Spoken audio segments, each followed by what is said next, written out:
السلام عليكم ورحمة الله وبركاته. مشاهدين الكرام، كيف حالكم وكيف صحتكم؟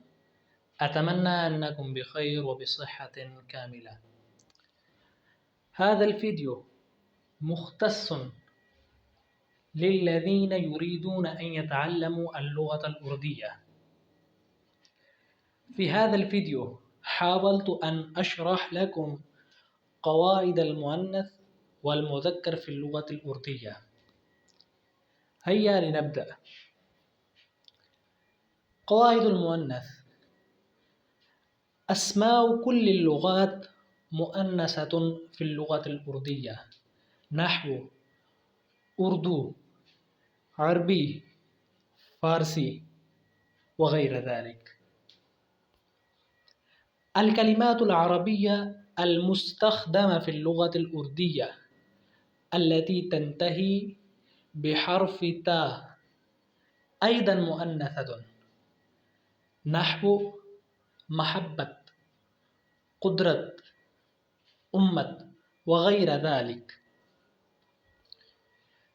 الكلمات المنتهية بلفظ گا أيضا مؤنثة، نحو شکارگاہ، ترتیبگاہ، عیدگاہ وغير ذلك.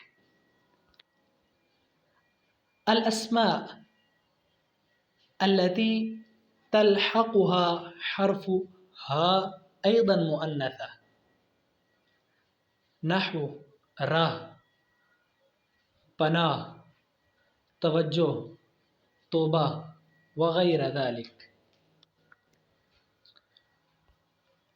أسماء الرياح في اللغة الأردية أيضا مؤنثة، نحو صبا، نسیم، سموم وغير ذلك. بگولا، جکڑ وگرد و غبار، هذه الأسماء أيضا مؤنثة في اللغة الأردية. الأسماء التي تحكي الأصوات أيضا مؤنثة في اللغة الأردية، نحو ٹن ٹن، چھن چھن، چھم چھم وغير ذلك.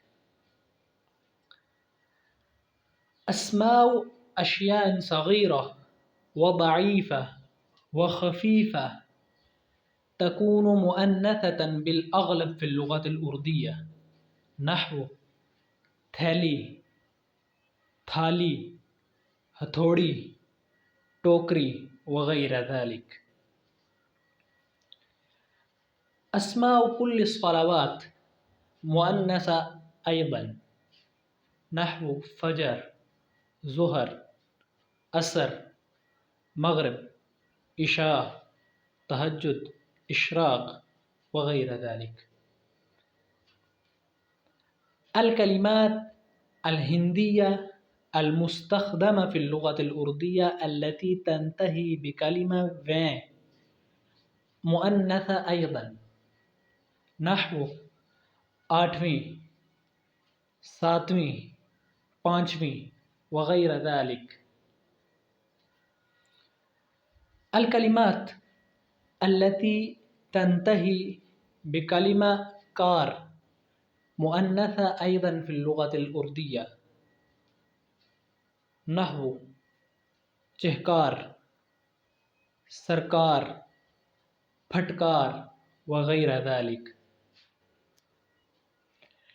الكلمات الهندية المستخدمة المنتهية بحرف سين مؤنثة أيضا، نحو مٹھاس، کھٹاس وغير ذلك. الكلمات الهندية التي تنتهي بحرف نون مؤنثة أيضا في اللغة الأردية، نحو چلن، جلن، سوجن وغير ذلك. الأسماء التي تلحقها ياء النسبة مؤنثة أيضا في اللغة الأردية، نحو پیاری، ہرنی، شیرنی وغير ذلك. الكلمات الفارسية المركبة بكلمتين وفيهما واو العطف مؤنثة أيضا في اللغة الأردية، نحو آمد و شد، تگ و دو، خرید و فروخت، وغير ذلك. وذلك كان درس اليوم، قد انتهينا. إن شاء الله سنستمر، وإن شاء الله سنلتقي في الفيديو القادم. مع السلامة.